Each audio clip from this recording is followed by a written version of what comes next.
Comenzamos la semana con una nueva cifra de IMASEC, lo estuvimos comentando ayer en entrevistas, hoy también lo habrán leído en la prensa escrita, pero vamos a remontarnos un poco más atrás, porque la semana pasada terminamos con la publicación del informe de ejecución presupuestaria, un reporte que, hay que decirlo, se ha alejado solo de la prensa económica, ahora también es bastante abordado en el plano político, por los desafíos fiscales de las arcas públicas, por lo que fue además la carrera presidencial, fue tema ahí. Pero vamos a hacer el balance de lo que fueron estos números, hablar sobre los desafíos, y para eso nos acompaña la directora de presupuestos, Javiera Martínez. Directora, un gusto tenerla nuevamente con nosotros en Mercado Central. ¿Cómo está? Muy bien, aquí ya empezando los últimos 30 y tantos días de esta administración. Claro, cerrando el boliche, prácticamente haciendo el traspaso ya. ¿Han tenido reuniones para eso? Tenemos la primera reunión el día miércoles, o sea, el día de mañana, con el próximo ministro. Con el ministro Jorge Quirós. Sí. Y con su equipo también de presupuesto, me imagino. Ahí el Ministerio de Hacienda está revisando el detalle de quién va a la reunión, pero al menos sabemos que está el ministro y sus asesores más cercanos. Sí, bueno, vamos a hablar de eso, del traspaso, pero hablemos primero del informe, y antes de entrar en los números duros, ¿cómo evalúa la situación fiscal que se le traspasará al futuro gobierno? Yo creo que para evaluar la situación fiscal, uno puede evaluar en función de lo que se observa como experiencia comparada, del punto de referencia que se tenía al inicio de este gobierno, o también, que me parece que es como por lo menos nosotros hacemos la evaluación, en función de sus metas fiscales. A partir del año 2022, este gobierno impulsó no solamente cumplir con un meta de balance estructural, del indicador de balance estructural, sino que también de deuda pública. Entonces creo que una correcta evaluación tendría que hacerse sobre esas dos patitas. En términos de deuda pública, yo creo que fue de las noticias más relevantes que yo veo en el informe de ejecución. Después de prácticamente 20 años, 18 para ser exacta, la deuda pública tiene un freno en su crecimiento. En el ratio anual de crecimiento de deuda pública como porcentaje del PIB, este gobierno se ubica de entre los menores. Solamente el primer gobierno de la presidenta Bachelet, que es donde empezó a subir la deuda pública, es menor que lo de este gobierno. Entonces yo creo que en ese sentido, en materia de deuda pública, el gobierno cumplió con su meta fiscal propuesta para el periodo y cumplió también que era menos del 45% que era menos del 45% del PIB, y así también cumplió bajo todos los escenarios simulados por el Consejo Fiscal Autónomo a fines del 2021. Entonces yo recuerdo que cuando asumimos esta administración, por lejos, lo más importante era el ajuste fiscal del año 2022 y luego el ponerse una meta en términos de deuda y frenar esta aceleración, y eso se cumplió. Ahora, sí, con el indicador de balance cíclicamente ajustado, ahí efectivamente han habido más desafíos. No por el lado de los gastos se han mantenido contenidos, y de hecho, si uno hace la comparación con el gasto primario, que es el gasto que no depende de los intereses, o sea, que es el gasto como puramente que uno puede evaluar al gobierno y no considerando las decisiones de deuda que han tomado. Lo que se tiene que pagar en intereses cada cierto tiempo por la deuda que se contrajo en gobiernos anteriores. Pasadas, claro. Entonces, nosotros hoy día estamos bajando el gasto primario como porcentaje del PIB. El gasto primario está en un nivel que solamente, remontable hace 2015, 2016, cuando no existía la PGU, cuando no existía la gratuidad, es decir, el nivel de reasignaciones que se han hecho al presupuesto para nosotros como porcentaje del PIB, estar en el mismo lugar que hace una década, es bastante importante. ¿Y cómo se logró eso? Eso a nivel, principalmente con revisiones del gasto, reasignación en cada una de las formulaciones presupuestarias, un gran ajuste el primer año, pero esos ajustes han seguido para poder mantenerse en ese nivel de gasto. Entonces creo que también en materia de gasto, por lo menos nosotros estamos tremendamente conformes con la situación en materia de gasto. Y ahora, en materia de los ingresos, yo creo que ¿Qué es lo que ha generado el mayor debate? el mayor debate. ¿Están conformes con eso? A propósito que decía que están bastante conformes con lo que se logró en nivel de gasto, en nivel de ingreso. En nivel de ingreso, obviamente, es donde están los mayores, hemos enfrentado los mayores desafíos estos últimos años con mayor fuerza.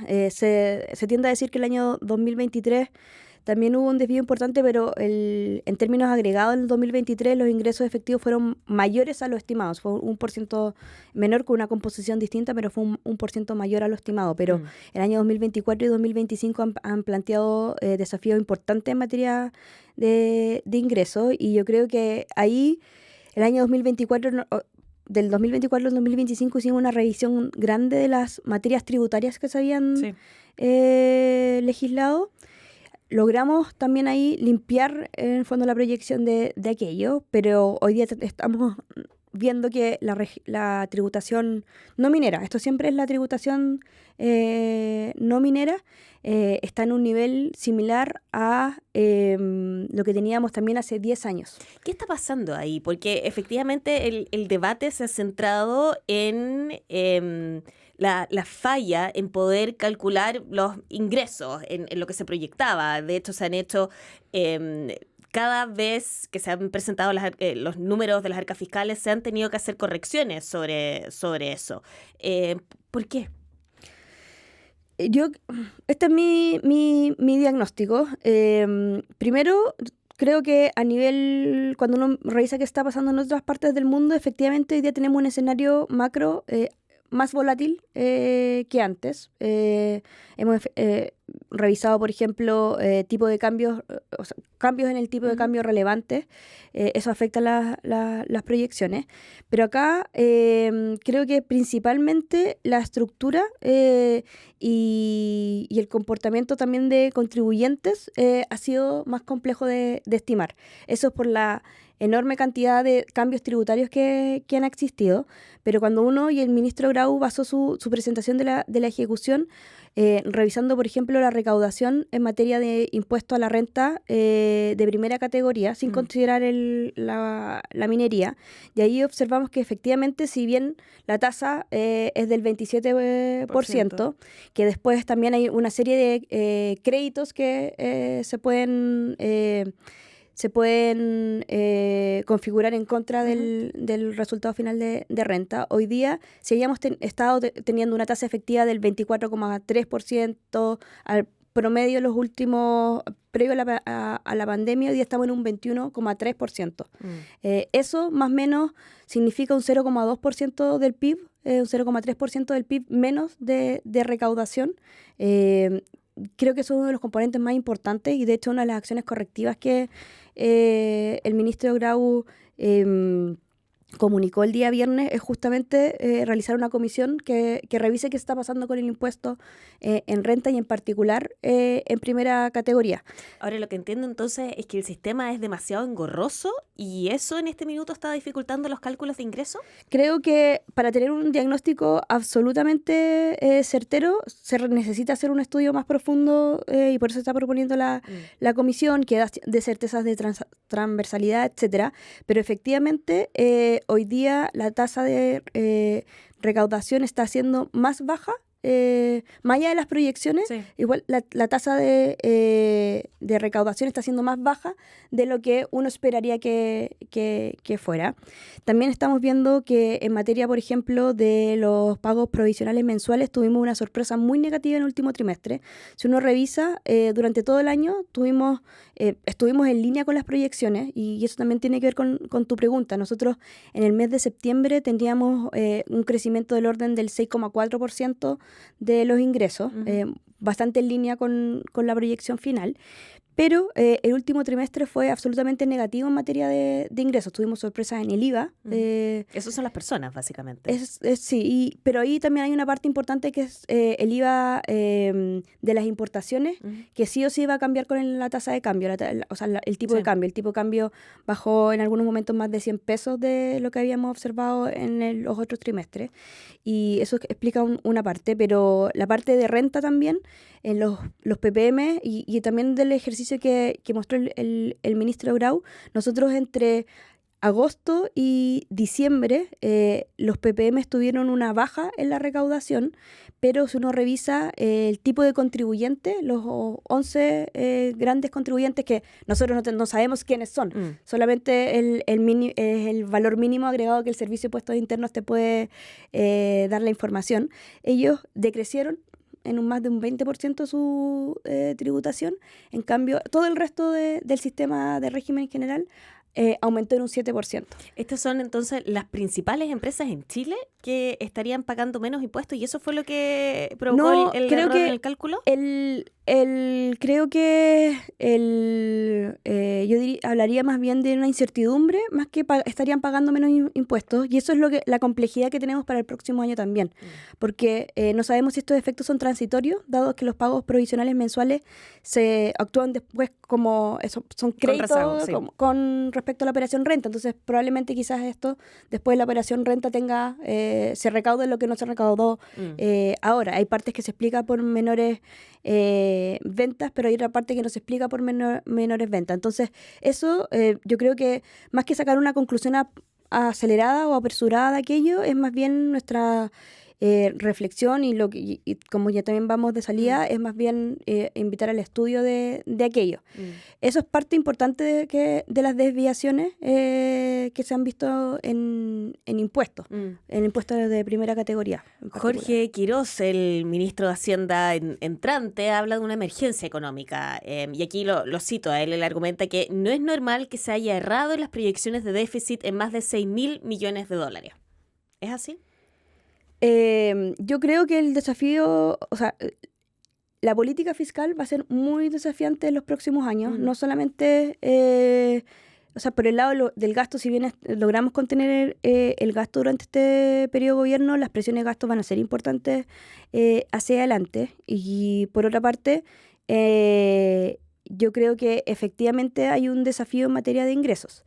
Mi reflexión puede estar, obviamente que es abierta a la discusión, es que en materia de gasto ya le hemos pedido harto al Estado en materia de gasto. Siempre hay espacio para seguir mejorando eso, pero cada día es más estrecho, y sobre todo depende también de la voluntad del Congreso, lo que ya queda por hacer de manera sustantiva en materia de gasto.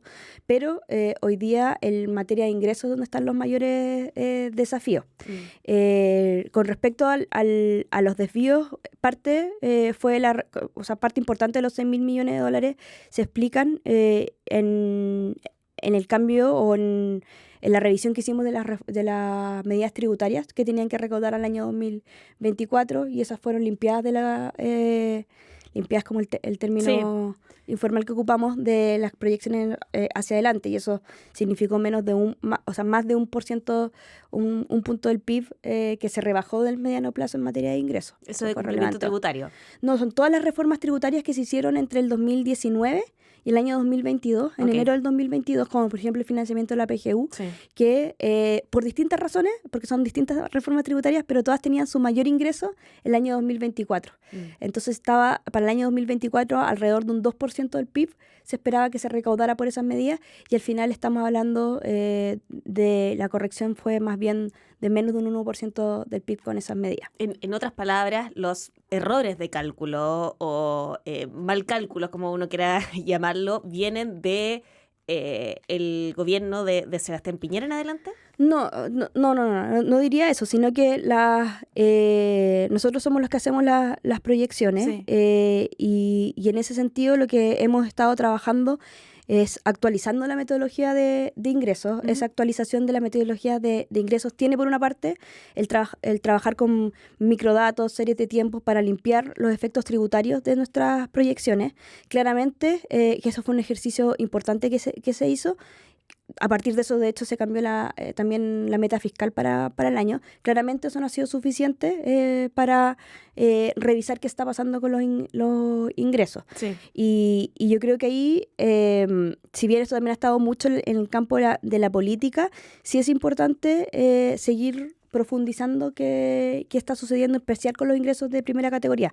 Los de segunda categoría uno los ve y están absolutamente como en línea o con como porcentaje del PIB no han sido bastante estables, pero los de primera categoría siguen siendo el principal desafío, y a mi juicio el principal talón de Aquiles que ha tenido también nuestra administración. Sí. Ahora, ¿cómo se entiende que con un precio del cobre que, ahora ha superado los $6 la libra, pero el año pasado, en el último trimestre, también estuvo en los niveles máximos en ese minuto, más de $5 la libra, que de todas maneras el gran desafío sean los ingresos? A ver, los ingresos del cobre en particular son una parte importante, pero no la totalidad del el ingreso. O sea, de hecho, ahora gracias al precio del cobre y además también gracias a la nueva ley de royalty, el ingreso por GMP10 prácticamente se aumentó en un 50%, entonces aumentó bastante, llegando como al del orden del 2% del PIB.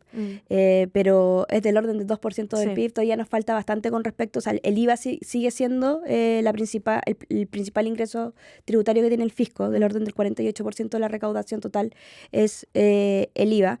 Entonces, y eso efectivamente vamos a ver el mayor precio del cobre, lo vamos a ver con fuerza, me imagino, en la operación renta. No es automático la mayor recaudación una vez que sube el precio del cobre, tiene que ver también con la producción y con los costos de la industria.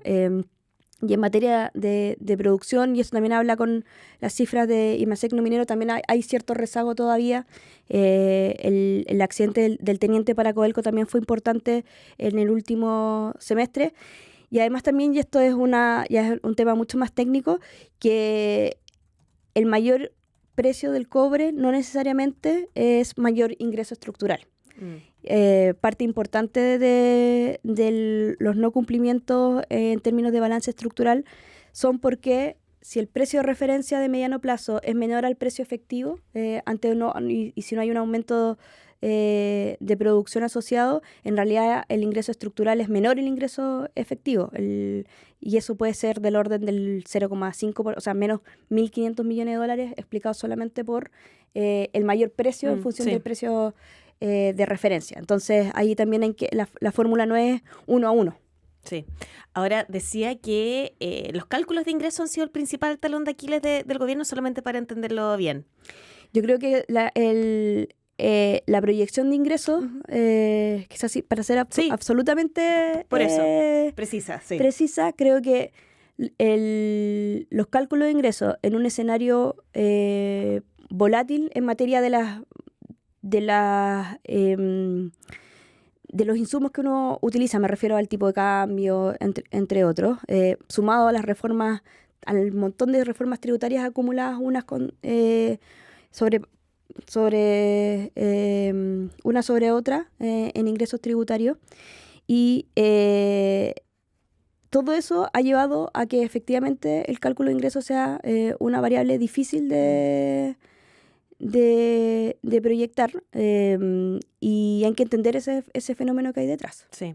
Ahora, Sí, solamente para que no quede, o sea, se han hecho bastantes esfuerzos para aquello, pero la situación es desafiante. Entonces, como a veces, claro, la manera más fácil de decir cómo se hace todo mal, y en realidad, a mi juicio, hay harto que entender para ver qué realmente está sucediendo. O sea, es difícil entender por qué uno termina con una recaudación del mismo tamaño como porcentaje del PIB que hace 10 años. Sí. Después de todas las reformas tributarias que hemos tenido en materia de ingresos tributarios. Sí.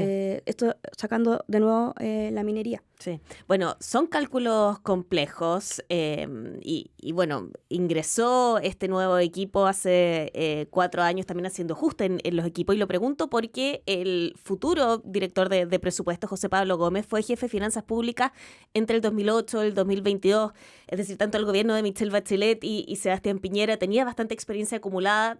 ¿Debería haberse mantenido tal vez en el cargo justamente considerando lo complejo que eran esos cálculos? Sí, cuando llegamos, efectivamente, los cargos de la Dirección de Presupuestos son de confianza, y el equipo directivo hubo cambio en el equipo directivo. Yo no trabajé directamente con José Pablo, no alcancé a trabajar con él. Tengo muy buenas referencias, eso sí, de su trabajo. Entonces, hay la mejor suerte del mundo. Pero efectivamente son cambios que se dan de administración en administración. Yo creo que no... es difícil juzgar la performance de una administración solamente por una persona, sobre todo porque también desde finanzas públicas se hace la planificación de la deuda, que ha sido uno de los mayores legados del presidente. Pero yo creo que, de nuevo, ahí para mí lo más importante es seguir profundizando en qué está pasando con los ingresos tributarios. Yo creo que era necesaria una actualización y una modernización de lo que se está haciendo en materia de ingresos en la dirección de presupuesto, pero no podría decir más allá del tema. A propósito del gobierno entrante, lo decía recién, mañana se van a estar reuniendo también con el futuro ministro de Hacienda, que en entrevistas pasadas ha dicho que la meta es dejar el gobierno con un crecimiento del 4%, realizar un ajuste fiscal del orden de los 6.000 millones de dólares en el primer año y medio. ¿Es suficiente este ajuste para lograr tener las cuentas en equilibrio o se necesitaría tal vez más? Yo creo que es bien importante qué va a suceder con los ingresos del año 2026. Como yo explicaba, hay unos efectos que pueden ser transitorios y otros permanentes. Entonces, creo que poner todos los esfuerzos de convergencia fiscal en gasto puede ser insuficiente. Uh-huh. Si bien la planificación, la programación financiera para el próximo gobierno... efectivamente, al año 2030 es posible llegar al 0,0% de balance estructural. Sí va a ser importante, y eso con el gasto ya comprometido, pero efectivamente si se quieren hacer nuevas iniciativas de gasto, se va a necesitar financiamiento permanente para aquello. Ese financiamiento puede ser reasignando gastos. En mi opinión, es difícil ya reasignar gasto administrativo. El gasto en personal, el 50% son el sistema de salud. Entonces, a menos que uno quiera ingresar en esa, revisar las dotaciones del sistema de salud, va a ser complejo exigirle mucho más al gasto. Sí creo que es posible llegar a un 0,0% de balance estructural en 4 años y conservar, a mi juicio, lo más importante, que es la deuda pública en menos del 45% del PIB. Los intereses que uno finalmente se ahorra, creo que el mayor ahorro que nosotros hemos hecho como administración es justamente los intereses de la deuda. Ahora, ¿el ajuste debiese venir por el lado del ajuste de gasto o de lograr mayores ingresos? Y eso a través del crecimiento es sostenible, porque eso es lo que están planteando desde la futura administración. Lo que muestra como el término técnico que se ocupa en general para esto es mayor espacio fiscal. Claro. El mayor espacio fiscal tiene 3 variables: mayor ingreso, menores gastos y crecimiento económico, que también ayuda a los mayores ingresos, sobre todo en materia tendencial, porque ayuda a los ingresos estructurales. Entonces creo que nosotros, por lo menos desde esta administración, hemos tratado siempre o hemos sido enfáticos de hacer estas 3 cosas: reasignaciones de gasto, mayores ingresos a través de las reformas tributarias que se han presentado y mejor crecimiento económico. Uno de los resultados, una de las razones por las cuales la deuda hoy día también se mantiene igual a la del año pasado es por el mayor PIB. Claro. Ahora, todavía no me queda claro si sería necesario un ajuste fiscal mayor a esos 6.000 millones de dólares o no. En materia de... yo creo que va a depender de la meta fiscal que se pongan para el próximo año y los años sucesivos. Sí, la idea es llegar en los próximos 4 años han hablado de cuentas fiscales en equilibrio. Ese es el concepto que se ha ocupado. Sí, o sea, los 6.000, una rebaja de gasto de 6.000 millones de dólares no es necesario para llegar al 2030 con un 0% de balance estructural. Eso no es necesario. Creo que en ninguna parte nos están pidiendo un ajuste de 6.000 millones de dólares, me refiero a los organismos internacionales, algo así. Sí creo que es necesario seguir haciendo espacio fiscal y seguir reasignando el gasto, y todavía hay espacio, como yo decía, de seguir revisando el gasto en materia de en materia legislativa, sobre todo, este gobierno dejó un proyecto de educación superior para que cumplía con ese objetivo. También ingresamos el proyecto de cambio al subsidio de incapacidad laboral. Son iniciativas que ya están ingresadas en el Congreso, pero yo creo que el esfuerzo fiscal va a tener que ser, a mi juicio, de gasto y de ingresos, si uno es como consistente con también lo que la experiencia comparada nos muestra. Sí, pero no quedarnos solamente en la discusión urgente, sino también temas que van a estar presionando las arcas en los próximos años. Usted hablaba de el tema de salud, que prácticamente el 50% del gasto administrativo va a personal de salud, y el INE publicó algunas cifras relacionadas al decrecimiento futuro de la población, al envejecimiento de la población en el mediano plazo, y desde la DIPRES también han alertado sobre la presión que podría ejercer una sociedad más envejecida. ¿Cuáles son esos riesgos? Sí, nosotros hace un par de semanas publicamos un estudio de las proyecciones fiscales de gasto al 2050. Es un estudio que se basa en modelos actuariales y toma especial consideración en salud, trabajo, en realidad el mundo previsional y educación. Y en materia de salud, las presiones de gasto con respecto al envejecimiento de la población son las más relevantes. O sea, nosotros podemos tener de aquí a en las próximas décadas, el 50% del presupuesto fácilmente puede llegar a ser el Ministerio de Salud.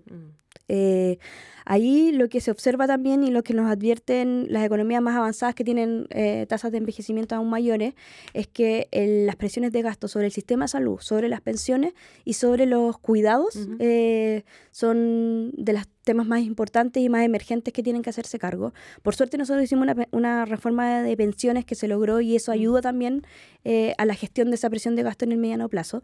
Pero en materia de salud y sobre todo pensando que nosotros tenemos la gran parte, la mayoría de las afiliados son afiliados a FONASA, es de esperar que sea uno de los mayores gastos en el próximo periodo. El sistema de salud se ha ido modernizando con el tiempo, hay todavía un plan de infraestructura importante hacia adelante, pero aún así la epidemiología del